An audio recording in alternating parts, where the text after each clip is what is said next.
My name is Donald, and I'm 56 years old. This is my first attempt at telling my life story. I'm married to Lorraine, who is 45, and we have a 13-year-old daughter. Our story takes place a few months ago when we went on a trip to Istanbul. We were part of a large group, a mix of 3 families, totaling 16 people. As the trip was coming to an end, we were getting ready to fly back to Chicago. Our flight was delayed by 6 hours, and with 6 hours left until boarding, we all went to the airport lounge to kill time. The lounge was practically empty, except for our group. It was a peaceful atmosphere as we shared stories and experiences from our time in Turkey, talking about the magnificent sights we'd seen, the rich history of the city, and of course, the delicious food. I decided to step outside for a cigarette and, when I returned about 15 minutes later, I approached my wife. But as I walked up to her, I noticed something unusual. A slender figure was standing next to her, a woman I hadn't noticed before. At first, I couldn't quite put my finger on it, but as I got closer, I felt this sudden unease. My heart began to race, and an inexplicable sense of tension gripped me. As I closed the gap, I couldn't shake the feeling. It wasn't the nicotine making my heart pound. It was something far deeper. I couldn't quite place it, but something inside me was telling me this was not just any ordinary encounter. Suddenly, I was transported back in time, 20 years ago, standing in a church, holding the hand of a woman I knew so well. Her name was Maria, and I had just said, "I do" to her. I remembered our first kiss as husband and wife, our life together just beginning. In that very moment, as I stood in the airport lounge, my mind was torn between 2 worlds. I walked up to my wife, Lorraine, and told her I needed some fresh air. Without another word, I turned and left the lounge, walking outside. As the cold air hit my face, memories flooded back. Maria. My heart ached for her. She was the love of my life, the woman who had once filled every inch of my world.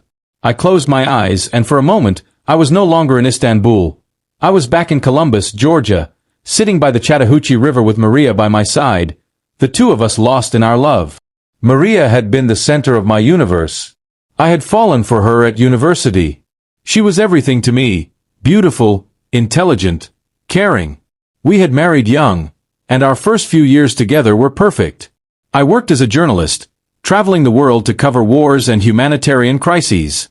Maria, on the other hand, was a financial expert, working in a high-pressure job.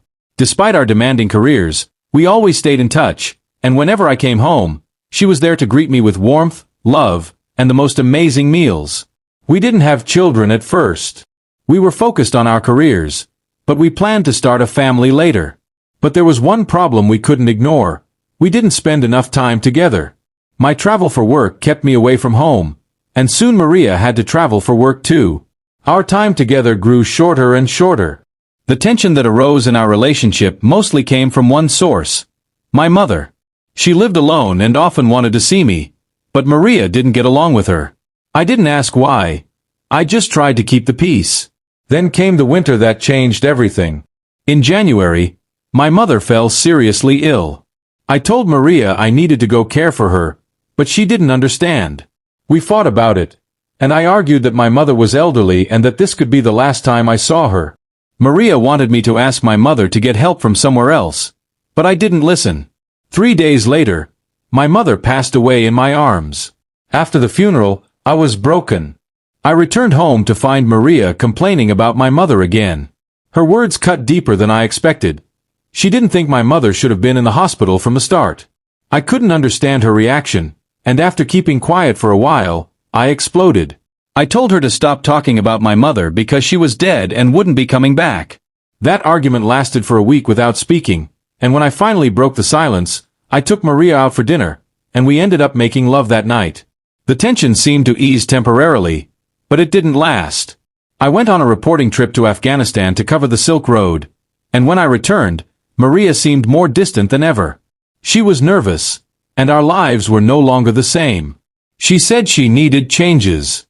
Long periods away from home weren't working for her. She wanted me to either find a job closer to home or help her find a job that would allow her to travel with me. I felt torn, but relieved that she was finally being honest with me. I promised her I'd find something. The next morning, I quit my job and began looking for one closer to home. I found a job at a local TV station. The pay wasn't as good, but it meant I could be with Maria more. When I told her, though, she didn't take it well. She was angry that I was willing to sacrifice our lifestyle just to be closer to her. She didn't want to accept the reality that a job change would come with a lower salary. For the next 3 months, things got progressively worse. Our conversations became scarce, and our intimacy almost non-existent. She became critical of everything I did.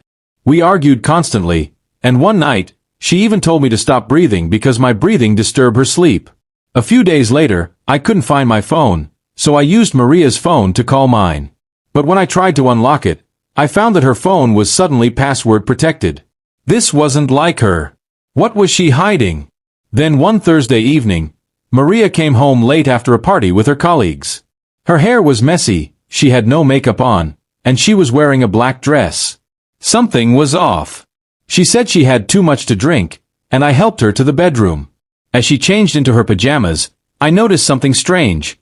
She wasn't wearing underwear, and there was a bruise on her left eye. That night, I couldn't sleep. My instincts as a journalist kicked in. I knew something wasn't right, and I couldn't let it go.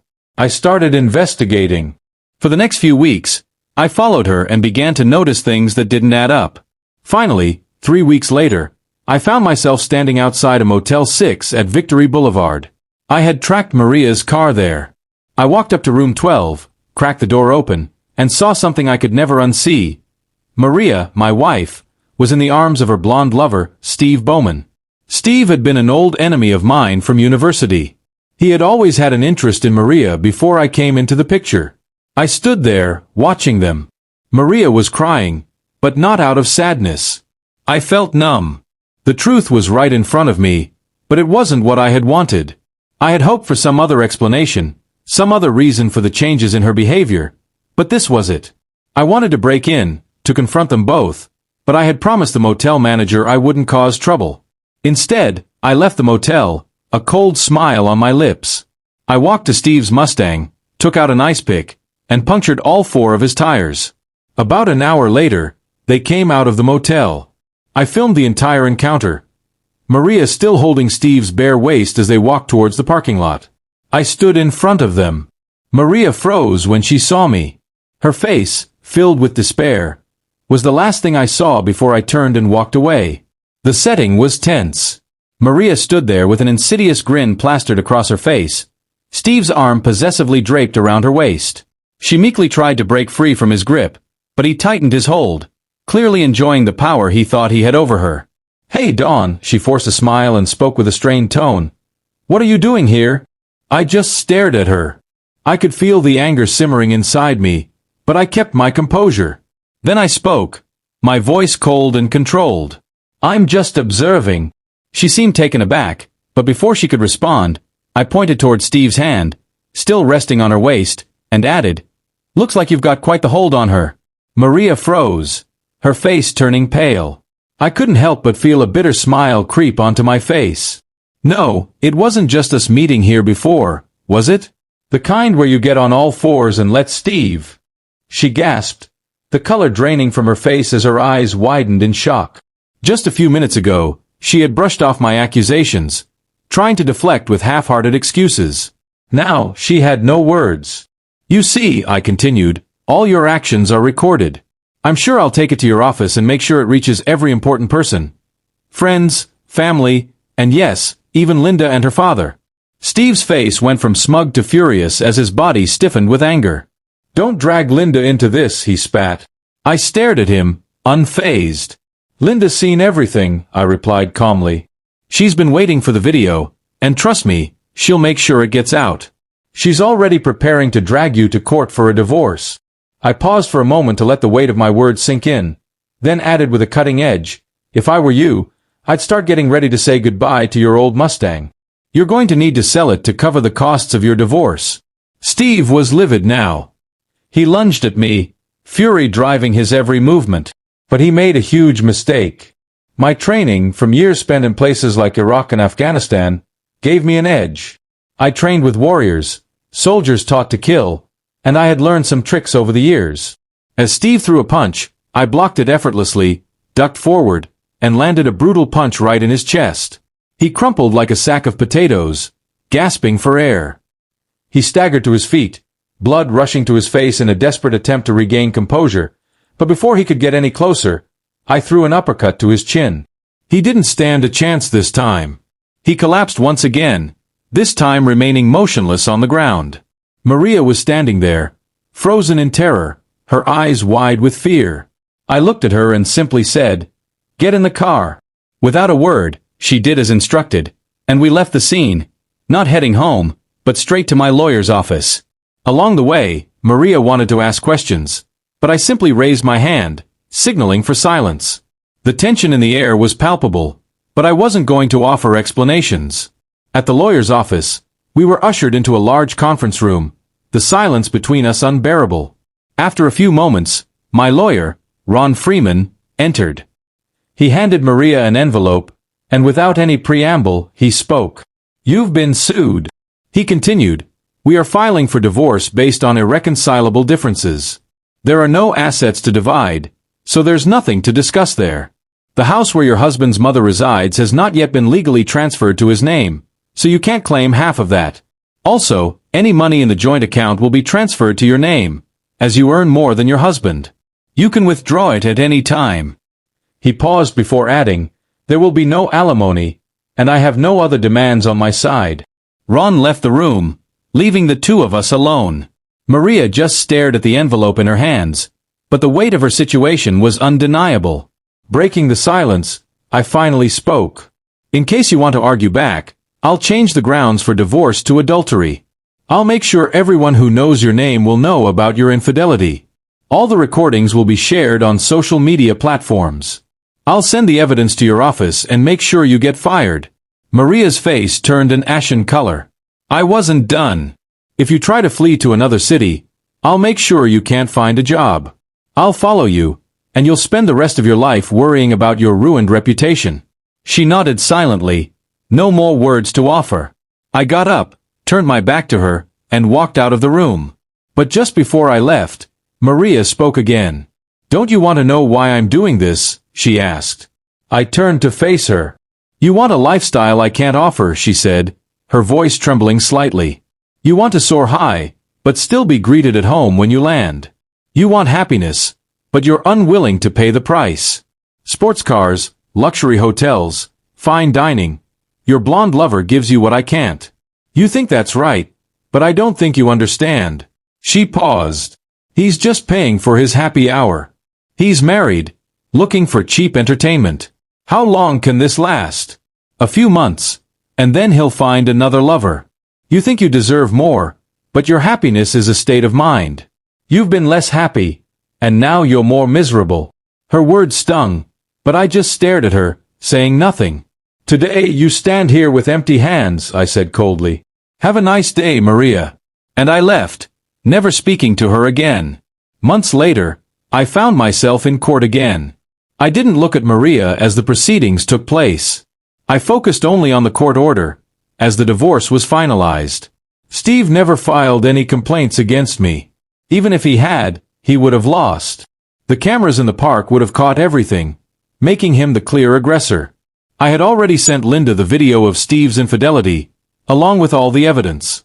She wasted no time. She kept part of the house and filed for divorce. I heard that Linda's brother had broken Steve's bones, and Steve had lost his job as well. Linda's father, a powerful man, was eager to punish Maria, but Linda intervened, stopping him for me. I eventually quit my job and returned to my old position, though in a different city. Life moved on, and today, as I walked through Istanbul airport, I had everything I'd worked hard for. A successful career as the chief correspondent for a major magazine, a loving wife, and a beautiful daughter. As I walked back to the lounge, I saw Maria sitting with my wife. Hours passed, and I stayed by my wife's side, occasionally noticing Maria glance in my direction. I wasn't sure what she was thinking, but I had never hidden my past from my wife. I just wasn't sure what Maria had been talking about. After a few hours, I double-checked with the airport staff about our flight's departure time. We moved to the boarding gate, feeling the weight of everything we'd been through. As we stood in the queue, we finally boarded the plane. I sat next to my wife, who had a smile on her face, but it wasn't the usual smile I was used to. It seemed different. I asked her what she had been discussing with Maria. She turned to me and said, "Oh, that lady is your ex-wife, Maria." I raised an eyebrow, and she smiled.